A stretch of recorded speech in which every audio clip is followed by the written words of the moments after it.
ዛሬ ዓለማችን የምታከብረው የሴቶች ቀን በኢትዮጵያ ውስጥ ደብዛዛ ነው።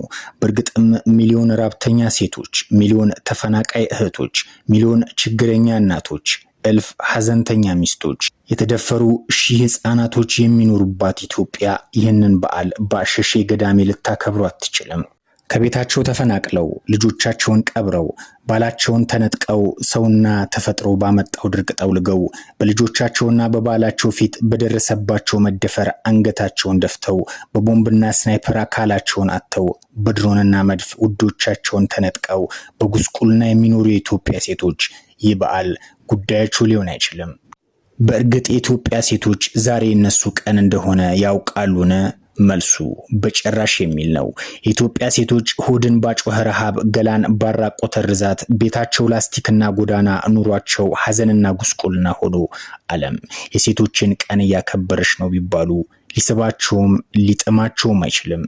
ዓለም ይህንን በዓል ለማክበር ደፋ ቀና በሚልበት በዛሬው ዕለት በኢትዮጵያ ውስጥ ከ6 ሚሊዮን በላይ ተፈናቃዮች ከቀያቸው ተነቅለው ከቤታቸው ተባረው ይገኛሉ።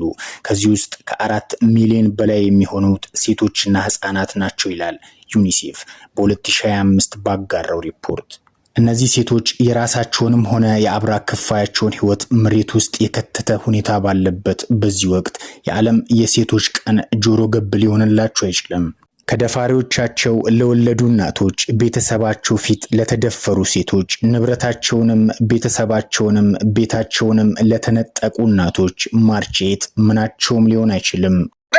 እንዲሁ ሳስበኝ እንዲያከበስላሴ እኔ ዛሬ ጨንቆኛል። በቀም ስምላለ እንዴት ነው መሆነ ሲራብራብራ ምግብ ተጓርተሻል አለኝ። ታግጄ ልብላ እኔ ረቦኛል፣ ቸግሮኛል። አዎ ለእነዚህ ለምዕራዊ እናቶች በእርግጥም ማርች 8 ከአምኖ የከፋ እንጂ በደስታ የሚዘከር ሊሆን አይችልም። በልባቸው የቀረው ሐዘንና የልጆቻቸው ትዝታ ብቻ ነው። በደጃቸው የቀረው ከመከፋትና ተስፋ መቁረጥ የተሻለ አይደለም። በብዙ ቦታዎችም ያለው ይህ ነው። የኑሮ ውድነት የሚጠብሳቸው፣ ችግር ጎዳና ያስወጣቸው፣ መኖር የመረራቸው የኢትዮጵያ ሴቶች በእርግጥም የማርች 8 ዜና ትርጉም ሊሰጣቸው አይችልም። እነሱ አንድም ለሐዘን ተቀምጠዋል፣ አሊያም ከቀያቸው ተባረዋል፣ ወይም በረሃብና በጥይት እየሞቱ ነው፣ ካልሆነም በኑሮ ውድነት እየተጠበሱ ናቸው።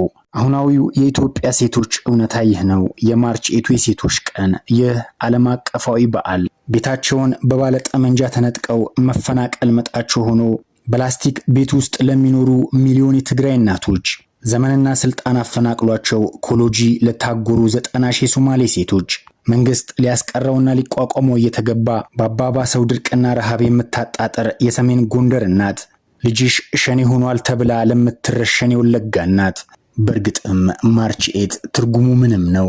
ሴትነት በኢትዮጵያ ውስጥ እንዲህ ያለ ነው። በዚህ ወቅት ሴትነት በኢትዮጵያ ሰማይ ስር የክብር ምንጭ ሳይሆን የመጠቃት መሳሪያ ነው። ሴትነት በኢትዮጵያ ምቾት አይደለም። አስገራሚው ነገር የኢትዮጵያ ሴትነት በገጠር ላስገድዶ መደፈርና መገደል፣ ለረሃብና መፈናቀል፣ ለእልቂትና እንግልት፣ በከተማ ለኑሮ ውድነትና ጎዳና ተዳዳሪነት እየተዳረገ ያለው የሀገሪቱ የጤና ሚኒስተር፣ የሀገሪቱ ርዕሰ ብሔር፣ የሀገሪቱ የሴቶች ሚኒስተር፣ የሀገሪቱ ዋና ከተማ አስተዳዳሪ፣ የሀገሪቱ ጠቅላይ ፍርድ ቤት ፕሬዝዳንት ሴቶች ሆነው በሚመሩበት ዘመን መሆኑ ነው። በሀገሪቱ ውስጥ ጥቂት የማይባሉ ሴቶች የሥራ አስፈጻሚውን ወንበር፣ በመቶ የሚቆጠሩት ደግሞ የህግ መውጫውን መቀመጫ ይዘው እንደነሱ ሴት፣ እንደነሱም እናት፣ እንደነሱም አክስት፣ ልክ እንደነሱ ሚስት የሆኑ ሴቶች የሲቃይን ማዕበል ሲቀዝፉ ጠይቀውም ተከራክረውም ተከላክለውም አያውቁም።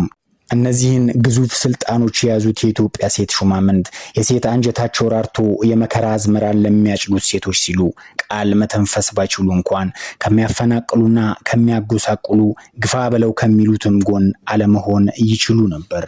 እንዲያም ሆኖ የሚያነቡና የተራቡ የተደፈሩና የሚደፈሩ ሴቶች በበዙባት ኢትዮጵያ በእርግጥም የሴቶች ቀን ተብሎ ድግስ አይደምቅም።